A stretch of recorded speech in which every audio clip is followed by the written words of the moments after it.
नमः विष्णुपादाय कृष्णप्रेष्ठाय भूतले श्रीमते भक्ति वेदांत स्वामी इति नामिने नमस्ते सरस्वते देवे गौरवाणी प्रचारिणे निर्विशेषा शून्यवादी पाश्चात्य देश तारिणे जय श्री कृष्ण चैतन्य प्रभु नित्यानंद श्री अद्वैता गदाधर शिवासादि गौर भक्तविंदा हरे कृष्णा कृष्णा कृष्णा हरे हरे हरे राम राम राम हरे हरे.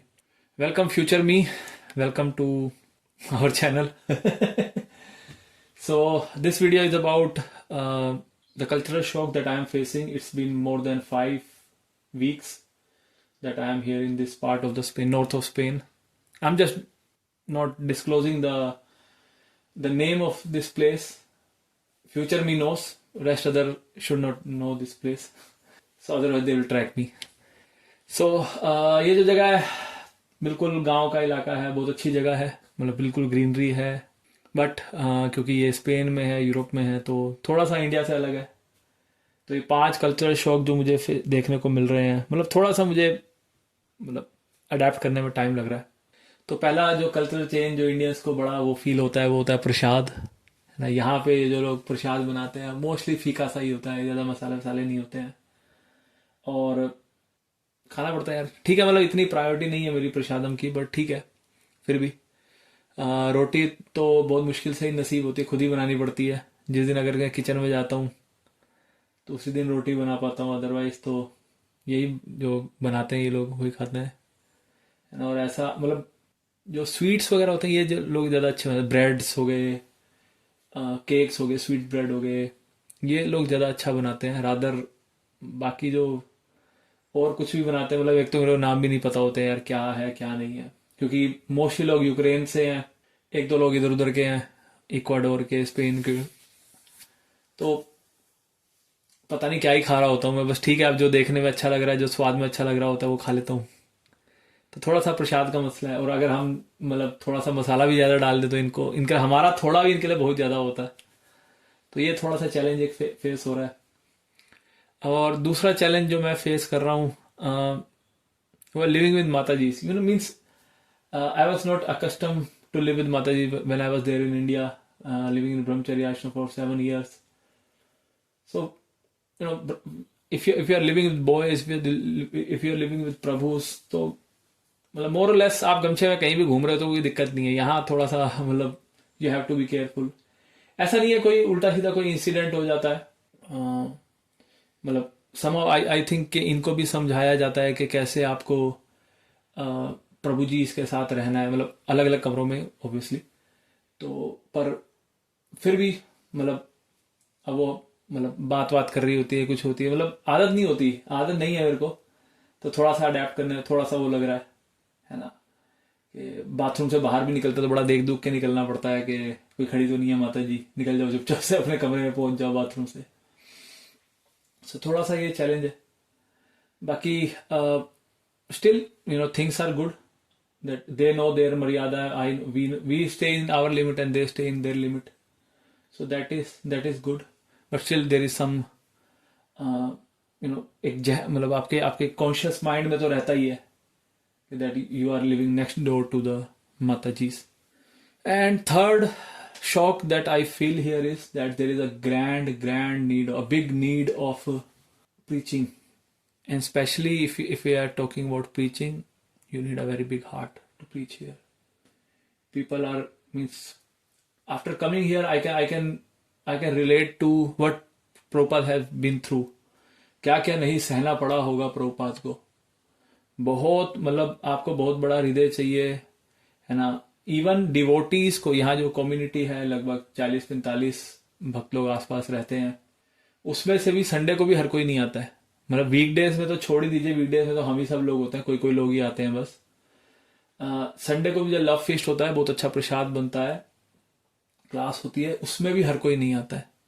मतलब मैक्स जो मैंने यहाँ पर जो एक साथ लोग बैठे हुए देखे हैं वो 28-29 देखे हैं, इससे ऊपर नहीं देखे. और सही में किसी नए व्यक्ति को बुक डिस्ट्रीब्यूशन करने के लिए, किसी नए व्यक्ति को प्रचार करने के लिए आपका बहुत बड़ा हृदय होना चाहिए. एक सेपरेट वीडियो मैं बनाऊंगा जरमर हरि प्रभु के लिए, how much this man is doing for this project, for this devotees. एक एक करके, मतलब उसको अलग से वीडियो में डिस्कस करना पड़ेगा, but really you need a big big big heart to preach here, and there is a very very very big need of preaching here, especially in Europe. Very less devotees, so disheartening. Means we are just 7-8 devotees in the ashram. People come, people go. 7-8 लोग हैं, और उसमें भी क्या कहते हैं, सारे लोग सुबह नहीं उठ पाते हैं. अभी थोड़ा सा रूल्स चेंज करे हैं कि सबको उठना ही उठना है. अदरवाइज पहले तो था कि सारे सारे लोग नहीं उठते थे, तो आप अकेले ही होते थे मॉर्निंग प्रोग्राम में कई बारी. तो मतलब ऑल्टर में ज्यादा डीटीज हैं, बाहर भक्त कम है, हार्डली 2 या 3 भक्त होते थे. अभी थोड़ा चीजें ठीक हो रही हैं, देखते हैं कैसे चलता है. Next shock is when I went to this book distribution in Harinam. तो एक दिन पहले जब मैं आया था नया नया, तो सिर्फ बुक डिस्ट्रीब्यूशन के लिए गया था. 1.5 घंटा मैं बोलता रहा लोगों को, ले गुस्तास योगा, ले गुस्तास पास, ले गुस्तास इंफॉर्मेशन दे इंडिया, दिस एंड दैट, क्या क्या नहीं बोला मैंने लोगों को. किसी ने किताब नहीं खरीदी, किसी ने देखा भी नहीं मेरी तरफ. 1.5 घंटा लगा रहा मैं, एक किताब नहीं बटी. बड़ा डिसहार्टनिंग था मेरा. मैं तो ये भगवान से प्रार्थना कर रहा था कि भगवान एक किताब तो करवा दो, कम से कम फोटो ले लूंगा उस व्यक्ति के साथ, स्टेटस पे डाल दूंगा. वो भी नहीं हुआ. Such a purifying experience it was. Then on the very next day we went to Harinam, और उस हरिनाम में we distributed more than 8 books. Means यहाँ पर जो लोग हैं, सिर्फ हरिनाम से ही उनका उद्धार हो सकता है. हरिनाम में लोग आते भी हैं, नाचते भी हैं. कुछ लोग मतलब कुछ लोग, जैसे इंडिया में भी होता है, कुछ लोग बड़े ही अजीब निगाहों से देख रहे होते हैं कि भाई क्या हो गया, पागल हो गए हैं ये लोग, कि पगला गए हैं, क्या है क्या नहीं. कुछ लोग बहुत अप्रिशिएट भी करते हैं, नाचते भी हैं, है ना, देखते भी हैं, वीडियोस भी बनाते हैं, एंड कुछ लोग किताब भी ले लेते हैं. सो आई हैव बीन टू 4-5 हरिनाम्स, और हर हरिनाम में हम 8, 4, 9 ऐसे बुक्स हम डिस्ट्रीब्यूट कर पाए हैं. मतलब थोड़ा यहाँ पे भक्तों का वो भी रुचि नहीं है किताब बांटने में भी ज्यादा, पर ठीक है, मतलब कुछ लोग जैसे तैसे करके बांट ही लेते हैं. और 5वां जो मेरा कल्चरल शॉक जो मेरे को फील हो रहा है वो हो रहा है जब मैं अपने रिश्तेदारों से बात करता हूँ इंडिया में, है ना. वो ऐसे बात करते हैं कि चलो तेरी मेहनत सफल होगी, हुन तक तो उत्थे पहुंच गए, हुन सेटल हो जाएगा. मतलब उन्हें ये लगता है कि भाई व्यक्ति अगर यूरोप चला गया, इंडिया से बाहर चला गया, तो उसने भाई बहुत बड़ा मैदान मतलब जीत लिया है, बहुत बड़ा किला फतेह कर लिया है, जो चाहते थे वो हो गया. मतलब आप किसी भी लहजे से बात करें, मटीरियली, स्पिरिचुअली, है ना, इंडिया वॉज बेस्ट. अगर हम मटीरियली बात करें, इंडिया मार्केट इज बूमिंग, है ना. अभी इंडिया में लोग ज्यादा पैसा बनाते हैं एज कम्पेयर टू यूरोप. लेकिन यहाँ पे मतलब अगर आप रह रहे हो, आप आए हो, तो जितना आप कमाते हो उससे उतना खर्चा भी उसी हिसाब से, बहुत थोड़ा ही आप सेव कर पाते हो. इंडिया में those who are in IT industry, those who are in good jobs, they are making so much money, and you can save a lot also. फिर भी वो कलोनियल माइंडसेट बना हुआ है इंडियंस का कि भाई जो गोरे के देश में जाके रह रहा है वो बहुत बढ़िया है. And I have seen this that Indians are getting frustrated here. एक कंपैरिजन देने के लिए, यहाँ पर जो एक IT इंजीनियर कमाता है ना, TCS में जॉब करने वाला, मोस्टली यहाँ पे ऐसे ही है. तो जो एक IT इंजीनियर कमाता है वो लगभग 2500 यूरो इतने कमाता है, 2500 से 3000. और इतने ही एक ट्रक चलाने वाला भी कमाता है, 2500 से 3000 यूरो. सो और प्लस फिर भी मतलब इंडियंस को लगता है कि नहीं नहीं नहीं, आप वहां चले गए तो बहुत बढ़िया है, मेहनत सफल होगी, पूरी जिंदगी की मेहनत सफल होगी आपकी. मैं इंडिया में ब्रह्मचर्य आश्रम में था, इतने मजे कर सकता था. मतलब आपको अच्छा प्रसाद मिलता है, still people are pious, they listen to you, they come for your classes. यहाँ तो आप किसी नए व्यक्ति को क्लास में बुलाना बहुत बड़ी अचीवमेंट है आपके लिए. अगर आप वो कर पाए, कोई आपकी क्लास में आना शुरू हो गया, तो बहुत बड़ा अचीवमेंट है. डिवोटी ही आ जाए वही बड़ी बात है, नया व्यक्ति आए तो वो तो बिल्कुल ही बात मतलब बहुत ही ज्यादा अच्छी बात है. So these were 5 shocks that I faced when I am here in northern part of Spain, in Europe.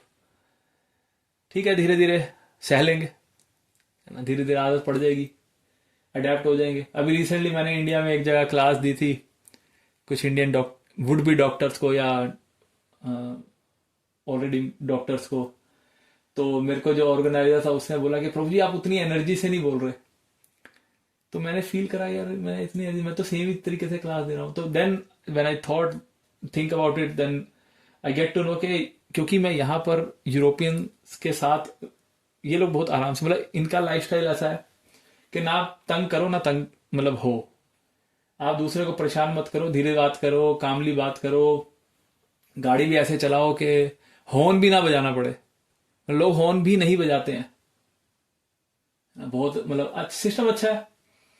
तो ऑब्वियसली बात है, मैं 1 महीने से यहाँ रह रहा हूँ तो मैं धीरे ही बात करूंगा। इंडिया में तो आप तेज भी बात कर लो, किसी के पास से भी निकल जाओ तो कोई दिक्कत नहीं है। यहाँ पर लोगों को समस्या हो जाती है, why you are talking so loud, why are so excited. तो थोड़ा सा मेरा शायद टोन डाउन हो चुका है यहाँ रहकर, तो उनको भी फील हो रहा होगा। So this is it, what to do, just waiting, counting my days for the next destination Paris. और एक और चीज, अब तक जितने भी लोगों से मिला हूं, चाहे डिवोटीज से, चाहे general people on the street, when I tell them that I am after this I am going to Paris, सबने एक कॉमन चीज बोली, oh you are going to Paris, best of luck. तो you know yes, it is not going to be easy, it is not going to be very convenient when I go to Paris, that's what they told me. So let's see, I'm open for everything, means क्या ही हो जाएगा, ज्यादा से ज्यादा क्या हो जाएगा, ठीक है, देख लेंगे जो भी होगा। Okay, thank you future me, so see you in next video. Hare Krishna.